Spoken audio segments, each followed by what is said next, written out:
Hello, I'm Dori Nando. You can catch up with all the fun on the Cosmopolitan Mix and on all our shows via podcast. Just go to My Joy Online podcast and search for your favorite show and relive those moments all over again. Only on Joy 99.7 FM, radio for discerning listeners. Super Hits Radio, Joy 99.7. Our first story this morning, the Finance Ministry is rejecting claims by the minority that it has already spent 600 million cedis on government's flagship project, Agenda 111. In a statement issued, the ministry explained the amount has rather been released into the project's account but is yet to be utilized. Minority spokesperson on Health, Kobna Minta Akando, had demanded government explains how it spent the amount as detailed in the 2021 mid-year budget review when the groundbreaking ceremony for the project happened on Tuesday with real construction yet to start.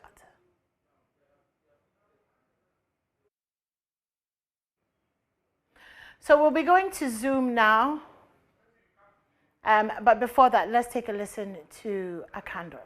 We will find out where this money is, what they have used this money for. We will never allow this thing to go under the carpet. We will follow it to its logical conclusion. And that would mean what? Inviting the finance minister to respond?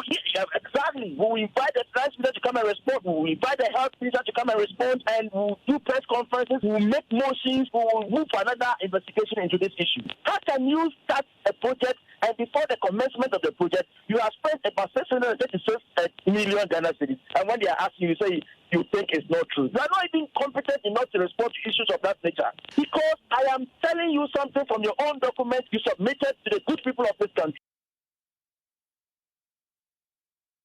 Presidential correspondent Elton Brobe joins me on Zoom with details of the statement. Elton, good morning. Good morning, Nimwa. Great. So what exactly does the statement say? So the finance ministry has a 6-point response to the concerns raised by the minority, in which they are raising issues about impropriety revolving around some 600 million Ghana cedis that they claim has already been expended on this particular project. Now, according to the finance ministry, as stated in paragraph 400 of the mid-year review statement, the project is expected to be implemented in 2 phases. Phase 1, according to them, is the pre-contract works, and phase 2 is the construction and execution of the project. According to them, in a matter relating to the 600 million Ghana cedis, which is a matter which has become a very controversial issue in the country, the statement says that in 2020, 600 million Ghana cedis was released to the health infrastructure accounts at the Bank of Ghana to support the implementation of the districts and regional hospital projects. This is the equivalent of $100 million as announced by government, and it will be disbursed to contractors in accordance with the project work plan. There's 4 points is that the said amount had been released into the project account at the Bank of Ghana, but not utilized yet. Now, project commencement, according to them, has just begun. So far, only 36 million Ghana cedis has been released as part of the pre-construction mobilization. The 5th point is that following the commencement of the actual project execution, as evident in the sword cutting ceremony this week, the ministry is expecting to draw down various amounts from the account, which would be managed by the Ghana Infrastructure Investment Fund. And then finally, the statement is assuring the public that government is still committed to tackling Ghana's health infrastructure deficit and restoring the country on a path of achieving economic and social transition. In this regard, they want to ensure the use of local teams comprising of Ghanaian consultant project managers and construction firms to execute the project and also ensure due process during disbursement and procurement. And this is signed by the Public Affairs Office of the Ministry of Finance. So what is clear is that the minorities issue about 600 million Ghana cedis is legitimate. How it's being utilized is what the finance minister has only come to clarify. Okay, so you say that it's legitimate, but I think what the minority are saying is that, or what they feel is that money has already been spent. So exactly. do you know why they feel that way, or what's informing that position on this issue? So the budget of 2020 or the budget of 2021 gave an impression of an amount of money that's already in circulation for the construction of this project. And then at the sword cutting ceremony, we were told of an amount of 16.8 million Ghana cedis for each hospital, about 88 so far under construction. And all put together, $100 million is the seed money government has set aside for the construction of these hospitals. So there wasn't that reconciliation between what is captured in the budget of 2021, which gave an impression of an ongoing project, and what commenced this week. And that is what the minority wanted clarity on. And now we're being told that the 600 million Ghana cedis, which translates into $100 million, as captured in the 2021 budget, is actually what government is relying on now for the construction of the hospitals. Right. Okay, that's very interesting. Have you gotten any information about whether the minority are happy with this explanation, whether they believe this explanation? Well, I've been talking to Kwabena Minka Kando, and he says that they have just seen the response from government, the finance minister. What all of them understands now is that there's an amount of 600 million Ghana cedis. As to whether what the finance minister is talking about reflects what is on the ground, they are going into it and will respond to the matter accordingly. But they are not so convinced that the explanation from the finance ministry is what really happening on the ground. Okay. But they want to study the statement, and they will respond accordingly. Okay. Well, we have Honorable Kwabena Minta Kando, and he's MP for Jobosu, and he will be speaking to us. He's also ranking member on the Parliamentary Select Committee on Health, and he's joining us, so we can ask him exactly what he thinks. Good morning, Honorable. Good morning. Do you believe this statement that has been released by the Finance Minister? I think you yourself, you have your own doubts. But that notwithstanding, this is just the beginning. If they think that by this letter the matter is coming to an end, I'm sorry, they'll be disappointed, because this is the beginning of the whole thing. And there are a lot of questions that must be answered than the answers they have provided. I mean, how can you caption money that has not been spent as utilized or released? And we are talking about money that was released and spent in 2020, not 2021. So you couldn't have corrected that in the 2021 main budget. You couldn't do that in the 2021 mid-year review budget. Now we are told that these monies were moved from the consolidated fund and now has found itself in the Ghana Infrastructure Fund. How it got there are a lot of questions to be answered. Now, this is what we are going to do. We are going to go in a direction where the Ministry of Health will be summoned before Parliament. Because you see, before any money will be released for the purposes of operation for the Ministry of Health, there should be a warrant that will be generated from somewhere. Was a warrant generated from the Ministry of Health, and the Ministry of Finance will be invited, the Controller will be invited, Bank of Ghana will be invited, Ghana Infrastructure Fund will be invited, and we are going to do the tracing of the money and get to its final destination. If indeed the money is there, praise the Lord, assuming that the caption is a wrong language or is a mistaken language, what is important is that we must trace the money. Who issued what warrant? Who issued what instruction for Controller to do what? For Bank of Ghana to do what? If there is money sitting in account at the Bank of Ghana, is it reported as releases or is reported as utilized? So there are a lot of questions that must be answered.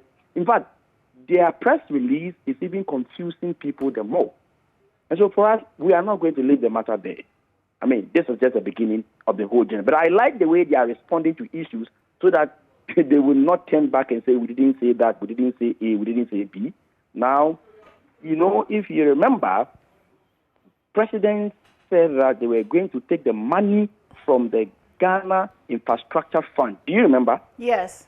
Now we are being told that money was moved from the consolidated fund through the Controller, through the Bank of Ghana, and it has landed in the Ghana Infrastructure Fund. So it is Ghana Infrastructure Fund going to manage money that is supposed to be used for a construction in the Ministry of Health. So it is no more money being taken from the fund, but some money has been moved. My sister, we have a long journey to embark on. This is just the beginning. This is, if they were thinking that, oh, let's issue anything at all, and that will bring the matter to conclusion. I'm sorry. It is just the beginning. Right. Well, very interesting there. Let me just ask you this quickly. Are your suspicions that there have been two separate disbursements of 600 million Ghana cedis, 600 million Ghana cedis disbursed or released in 2020, and then another 600 million cedis possibly disbursed now? I do not want to speak to suspicion, but I want to speak to facts. And the facts available to me and to Parliament is that, according to the mid-year review budget, page 100, appendix 4E and 4D, money that has been spent in the name of Agenda 111 sums up to 636 million. In the case of the 36 million, they say they've used it for consultancy, design, and what have you. In the case of the 600 million, we do not know what they have used that money for. And that money is reported to have been spent or released or utilized in 2020, not even in 2021. Not even in 2021, in 2020. When in actual fact, absolutely nothing has been done with regard to Agenda 111. Yeah. So for me, I do not want to speak to suspicion. I would want to restrict myself to the facts and raise questions that are not clear. Raise questions. As we travel along, we thank God that at least we started raising this issue about 3-4 days ago. At least yesterday in the evening, I saw a release. So we are proceeding. So we will have to proceed until we locate the final destination of that 600 million Ghana cedis. You just can't say, look, the money is there, it's sitting in the account, and that ends the matter. No. Okay. I'm sorry. No, okay, so what are the... you talk about questions that are not clear, which you intend to investigate. What are some of these questions that are not clear to you? If you can just run through a quick list Yes, of them. I have raised a number of them in even my submission. For example, when we are told that money is going to be taken from the Ghana Infrastructure Fund, and now, per the release of the Bank of Ghana, Ministry of Health, they are saying that the money was moved from the consolidated funds through controller instructions to the Bank of Ghana, and it is the fund that is going to manage. So there's no, you see, when you take money from a fund, is different from when you say my source of funding is the Ghana Infrastructure Fund. It is different from moving some money or transferring some money or releasing some money to land in that account, and that account managing that money. These are two different things altogether. Okay? There are lots of questions. And you see, these people, when you are dealing with them, you must be very tactical. I am very clear in my mind that if we had put out this evidence before the groundbreaking ceremony, they would have come up with a different story. So my good sister, we are taking it one at a time. And as we travel, they will be committing themselves. Because they would have said that, oh, the source of money is already there. It is sitting there since 2020. And now we've gotten them to tell us that, look, the source of funding for this project is Ghana Infrastructure Fund. So please, let's proceed gradually. So we will locate that 600 million Ghana cedis. Okay. All right. Well, thank you very much for joining us this morning, and all the best with that investigation. Been speaking to Kwabena Mintah Akando. He's ranking member on the Parliamentary Select Committee on Health. And let's move away from that story to our next one. So a joint police and task force. Okay. Let's just take a quick break. I will be back with the next story.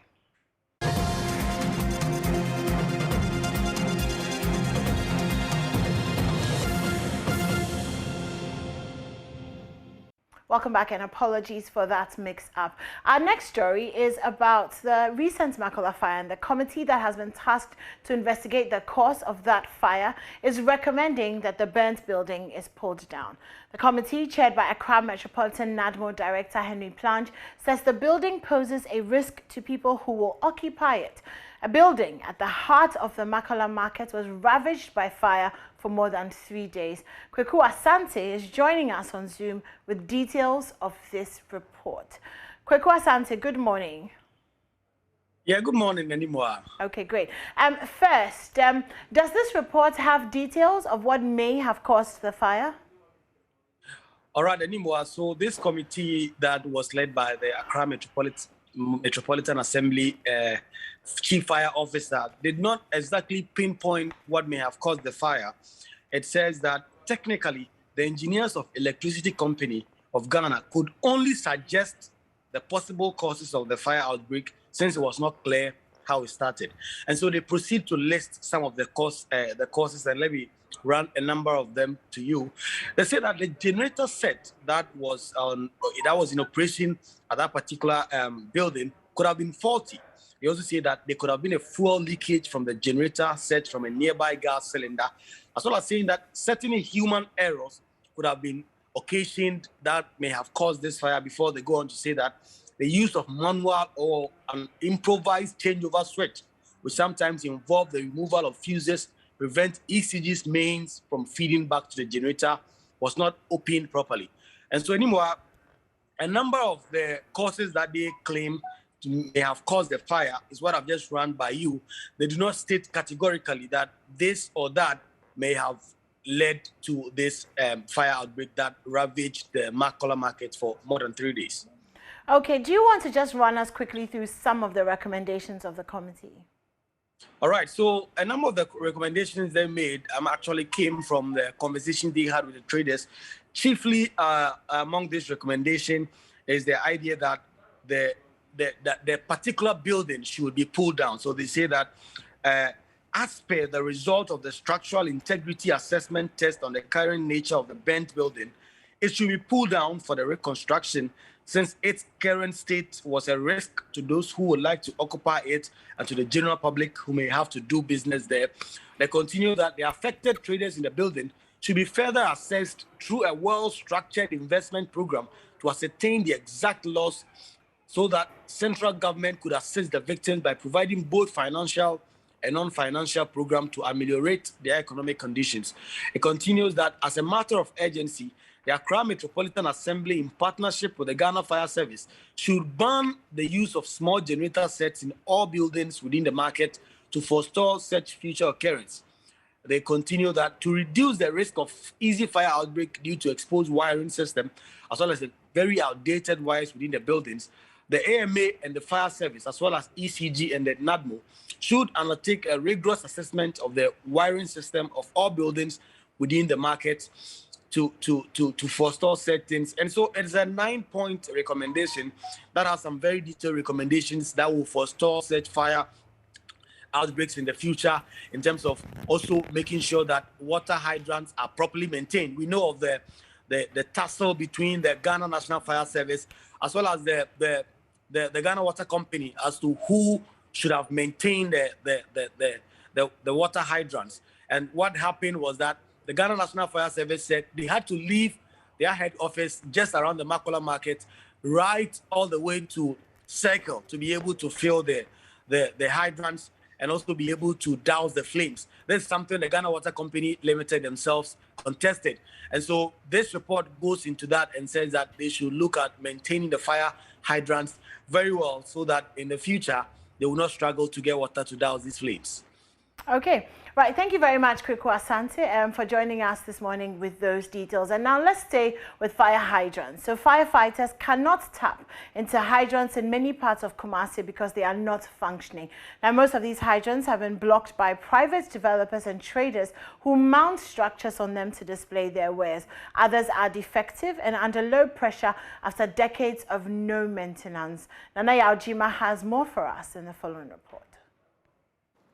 The Kumasi metropolis has over 200 fire hydrants, but most of them are defective due to overusage. Low pressure has rendered some of them useless. A hydrant located at Denyame to serve the mostly government residential bungalows has been sealed with a heap of sand. The space has turned into grounds for burning of waste by some residents of the area. Acting Regional Fire Commander ACFO Henry Jiwa has been visiting some hydrant sites in the city.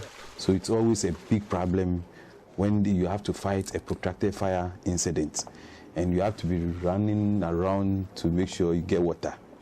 Most of the time you realize there will be a base pump, and because we want consistent water supply, we have to commandeer all our fire engines, especially from this metropolis. We have to commandeer all our fire tenders to be supplying water just to make sure we don't break the firefighting. Because the moment you break and say, I'm going for water, before you come back, it will go haywire. So fire hydrants are very, very important.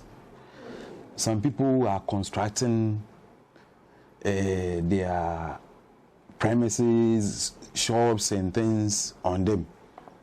And mainly these are, the hydrants are there for Ghana Water Company to manage them.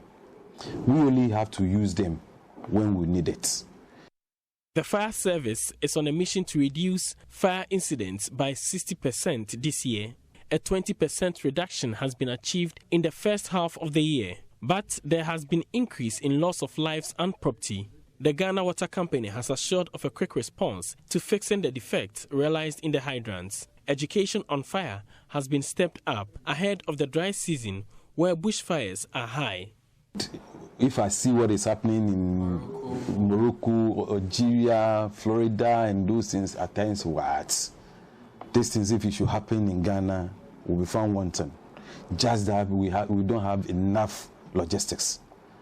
So I will encourage and create the indulgence of our farmers, especially when they are visiting the farms. They should not be going there with fire. Even if they set fire, they should make sure they put it out entirely before they leave the farm. When they are going, the palm one types and all those things, they should be careful when they are handling fire. Because the way it is going in other countries, if it should happen in Ghana, I don't think it will be easy for us.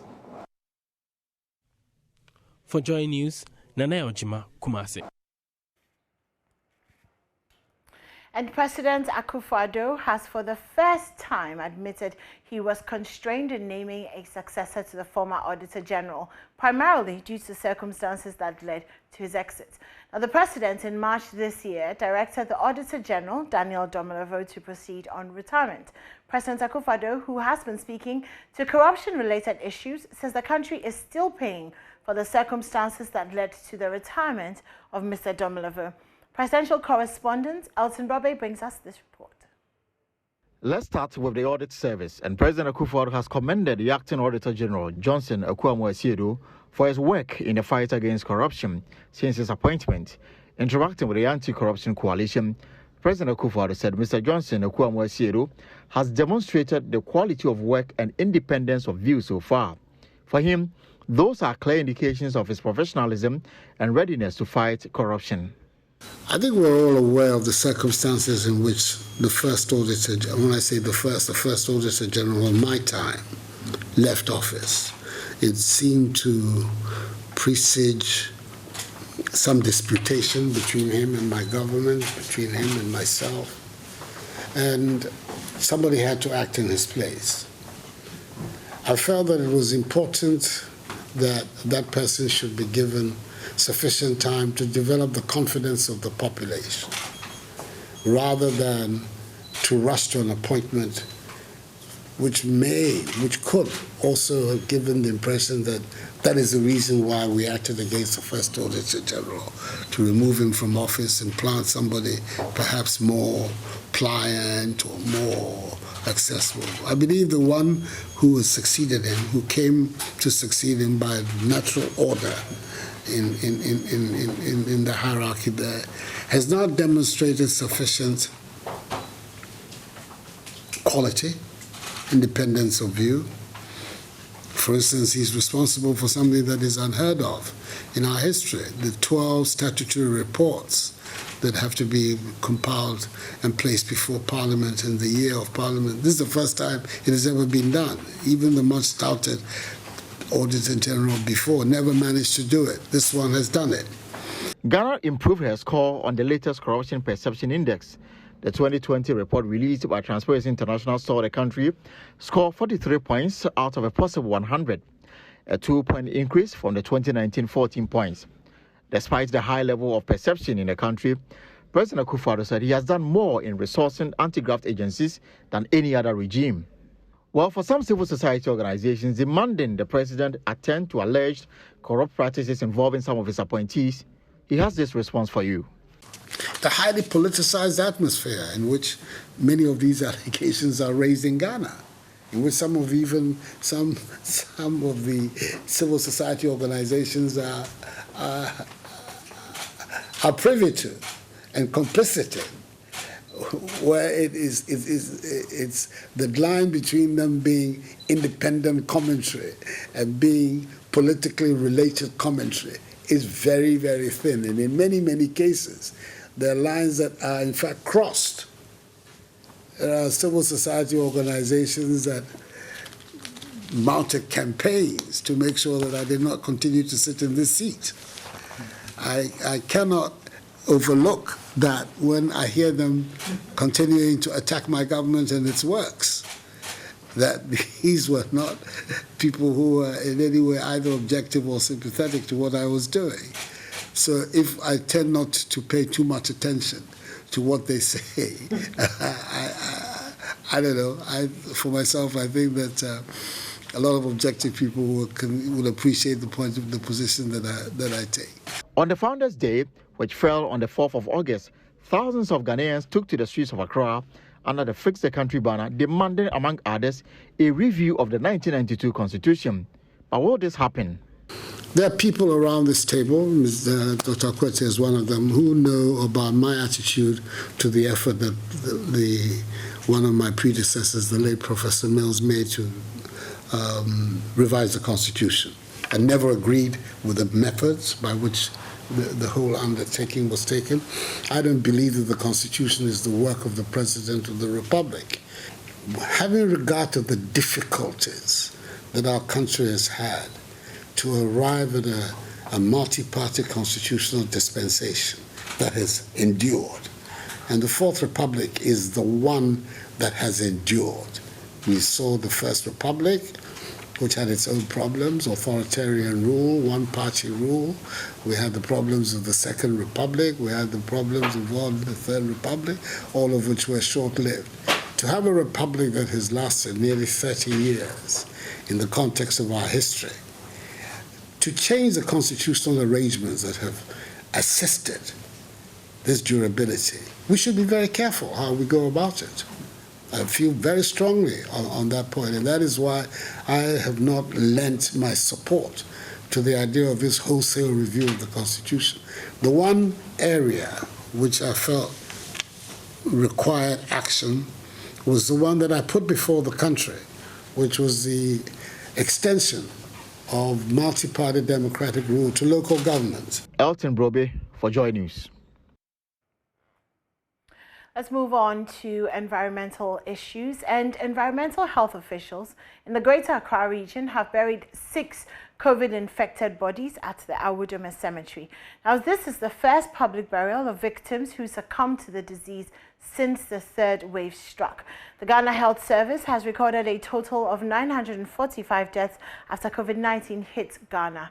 Environmental Health Director of the AMA, Joseph Asitanga, wants Ghanaians to adhere to the protocols so they don't become part of the mortality statistics. Mami Essie Thompson reports.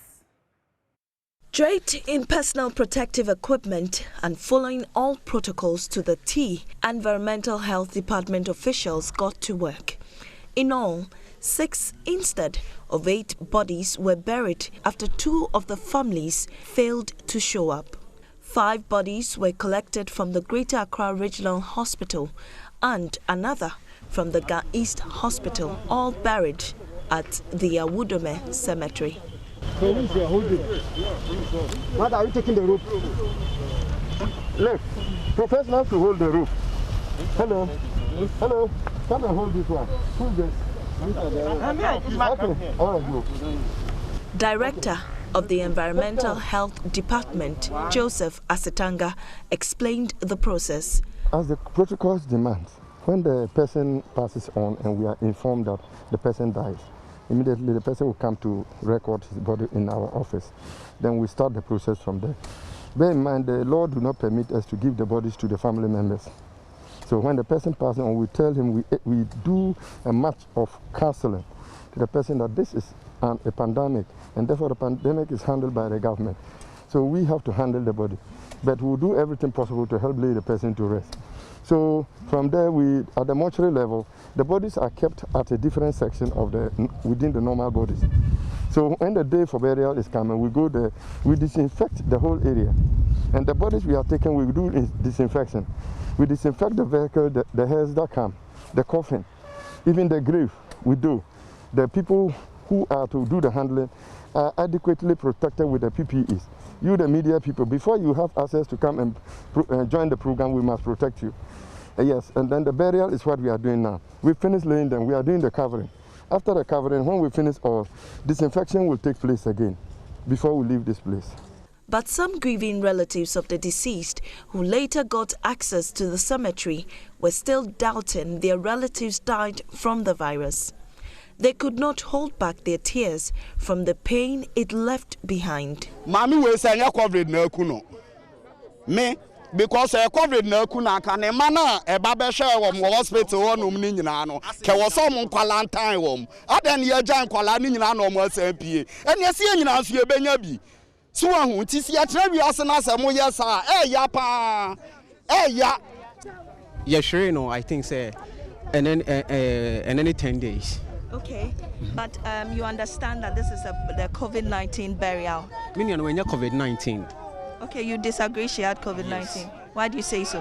Because say onya COVID enka nipa ni ye won nchen ansa na menua ni efrem no enka ye nyina mo isolate yen. But here lies the case. Menua no yare ye mo ye no kidney mo say kidney failure and menua ni fremu. Mo say mo person mo dey special ward within some few hours mo say wa contradictory to COVID. But Mr. Asetanga hopes seeing the corpses buried will send a signal that COVID-19 is real and people need to abide by the protocols. I tell every Ghanaian that the COVID is real. So we have to rule our mind out that the COVID is not there. I always say, it doesn't pay any doctor. Doctors don't get a reward for labeling any family member as a COVID body. Okay, and we are the last end of solving the problem. If the medical report don't indicate that it's COVID, we have no hand in the body. For JoyNews, Mamiesi Thompson, Awudome Cemetery. We're taking a quick break, and when we come back, I'll be bringing you the business news. This is News Desk. Don't go anywhere.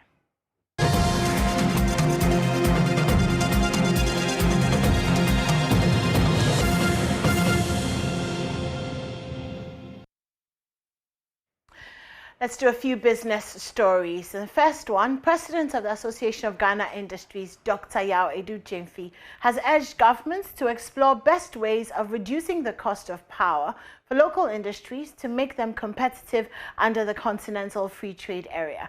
Addressing the Ghana Industrial Summit, Dr. Edu-Jemfi said a well-priced power regime will go a long way to attract investors into the industrial sector. As I speak to you this morning, as president of AGI, I spend over 100,000 cedis, Ghana cedis, a month on electricity bill. How do you make paracetamol and let it be cheaper? So the only way we can sell paracetamol cheaper or any product we are making is when we have power that we are buying cheaper that will reduce the cost, the inputs that we are putting into it. Because the healthcare of everybody depends on the medicines we are making. So also all the 23 sectors of AGI.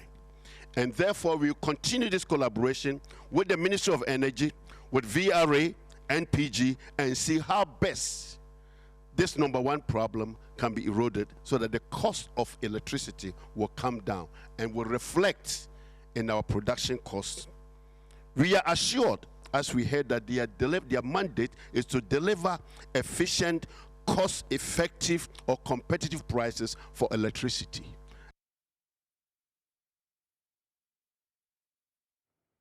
Meanwhile, the Director General of the Ghana Atomic Energy Commission, Professor Benjamin Jabez Bochwe-Nyako, has hinted of the establishment of Ghana's first nuclear plant.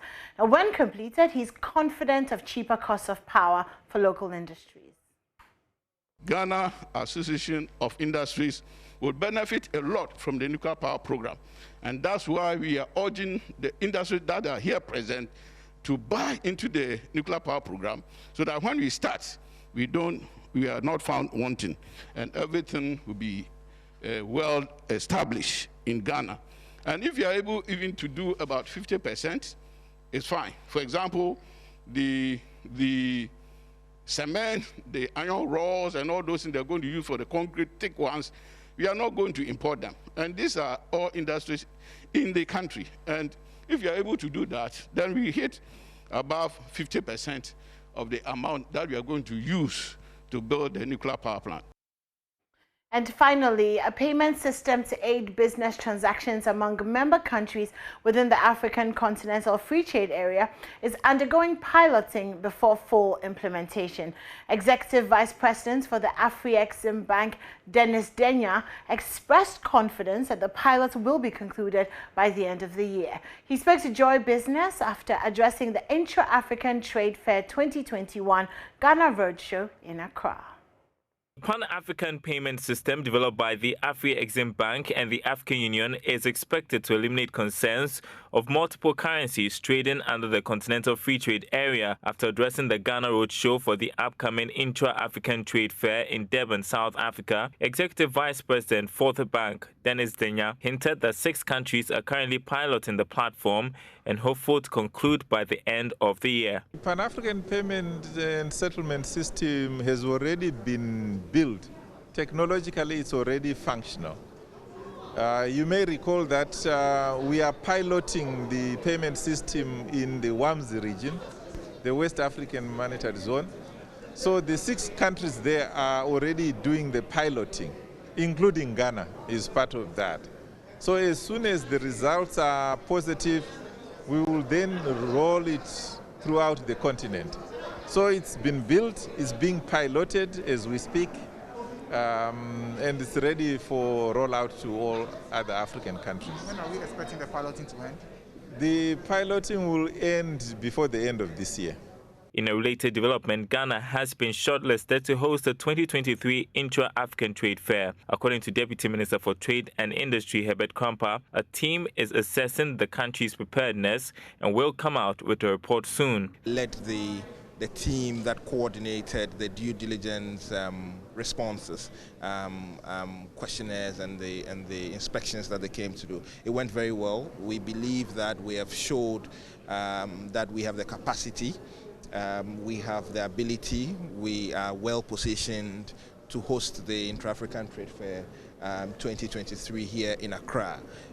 They've seen our seaports, they've seen our airports, and they've seen the Ghana International Trade Fair, which is currently undergoing redevelopment, and they're confident that if we're able to meet the timelines for that redevelopment, Ghana should be a suitable place for hosting the fair. So hosting, while the Secretariat is right here in Accra, would give Ghana an opportunity to bring over 60 countries on and beyond the continent, over 20,000 exhibitors, buyers coming to patronize goods and services right here in Ghana. The Intra-African Trade Fair will provide a unique and valuable platform for businesses to access the many opportunities created under the Continental Free Trade Agreement. This year's edition is under the theme, Building Bridges for a Successful After.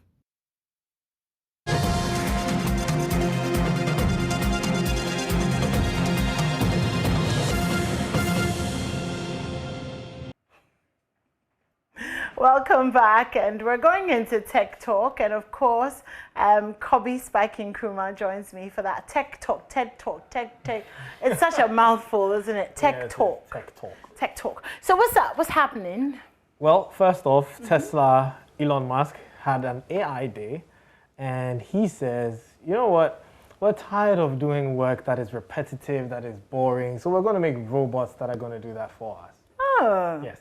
So Elon Musk is saying, just be prepared. He's working on robots, humanoid robots. When I say humanoid robots that actually look like humans, that are going to do work that is repetitive, that is boring, and dangerous.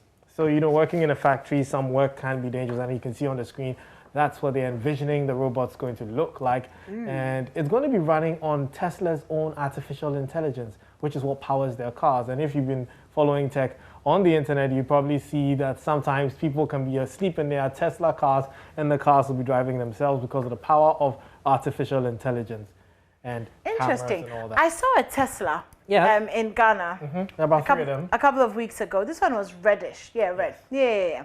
I was surprised. That's for this one. Ah, I see. He was getting coffee then.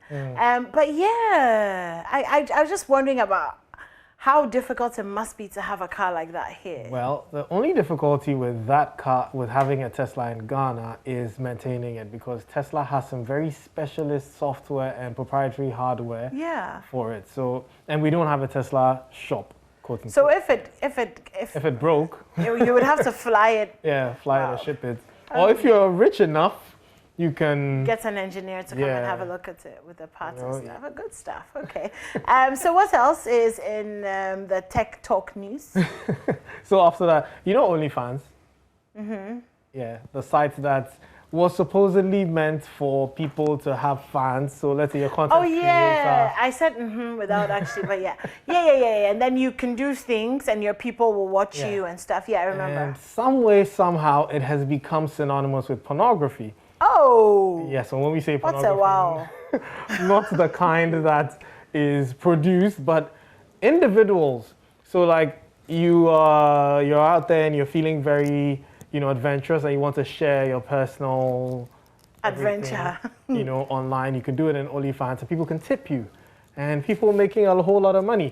And surprisingly, there was certain concerns, because apparently underage people were using it, which is wrong, and some people were using it for weird things, like according to a report from BBC, they saw some of the footage which contained people eating feces, human excreta, and some footage that was considered to be incestuous. So yeah, that was a bit worrying, and so now the whole thing is a bit worrying. But anyway, I get these are the extremes. OnlyFans says, you know, they're going out of the pornography business. They're not saying that they're banning it entirely.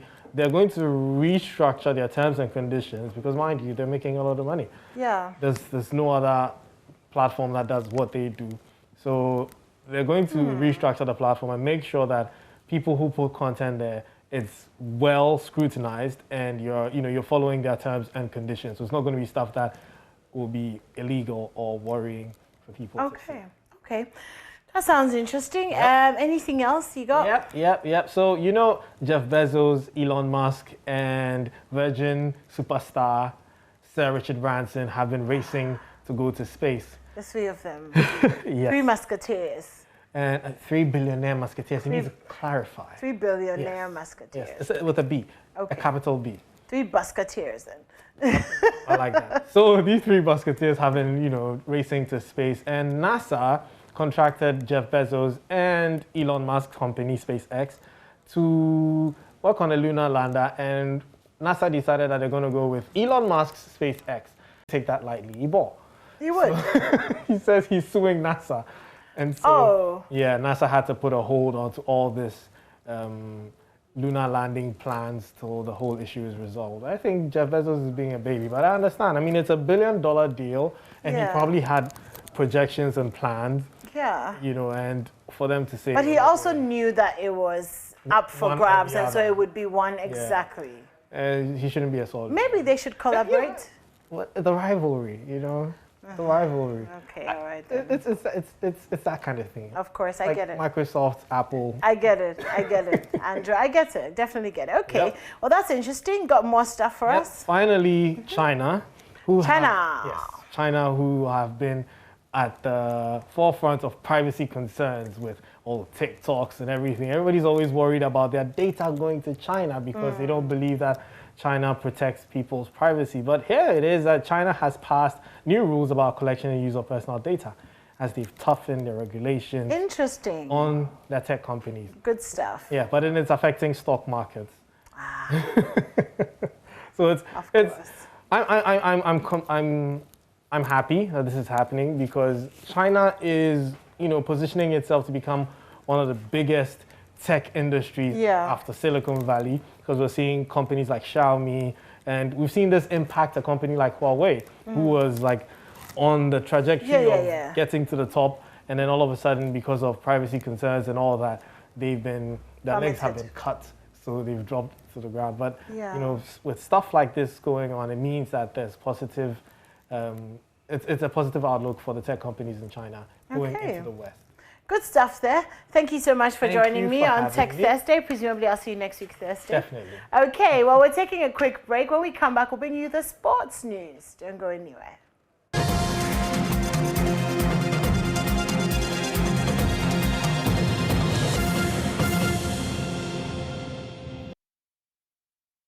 All right, well, it's time for the sports, and Muftao joins us. Good morning. Good morning. How are you? Okay, I'm good to see you. So I hear that there's supposed to be some nominees coming out for UEFA's men's player of the year, coach of the year. Yeah, so tell us about that. Yes, Calvin De Bruyne of Manchester City and Belgium. He was instrumental when Manchester City won the Premier League, and he has been nominated to be part of Chelsea's duo of Jorginho and N'Golo Kante. These two players were instrumental for their clubs and countries. Jorginho, for instance, he was core in Chelsea's setup when they won the UEFA Champions League, and Italy's winning the just ended Euro 2020 competition. For that of N'Golo Kante, in the last 3 matches before the final of the UEFA Champions League, he won man of the match across the board, and he was one of the core players. Despite suffering a lot of injuries in the season, he was still key in Chelsea's success. Though France could not make it to the final of the Euro Championship, he was still a key player in that very setup. But if you look at Calvin De Bruyne, many people believe that in recent times he's arguably the best midfielder in the world. He's arguably the best player in his division, and many people believe that he stands a chance of winning it. However, Jorginho is earmarked as one player who can actually win it because of the instrumental role he played in Chelsea winning the Champions League and Italy also winning the Euro 2020 competition. And guess what? For the first time in 53 years, Italy won the Euro Championship. So that clearly puts him a shoulder above most of his teammates.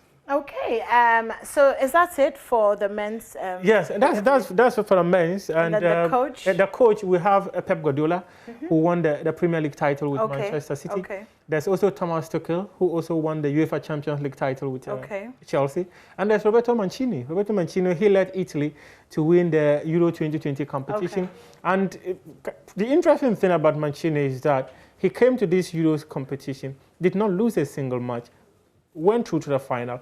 For in the history of, let's say, European football, they went 32, 33 matches unbeaten. That's quite incredible for them. That's incredible. So it is believed that he could do it. Thomas Tuchel, he defeated Pep Guardiola 3 times in the space of 4 months. But Pep Guardiola, he's done it over and over again. So okay. Well, we'll find out soon enough. Definitely. It's open for voting. So whoever votes in favor of Pep Guardiola wins it. If they vote in favor of Mancini, he wins it. Tuchel, he wins it. So okay. Well, vote then. That's the key. Vote. Okay, well, thank you so much for joining us and bringing us to sports. There's more news on myjoyonline.com. Of course, my Pizzo Sabidi is coming up next. So don't go anywhere. It's been a fantastic Friday morning. My name is Enima Enimado. Have a great weekend.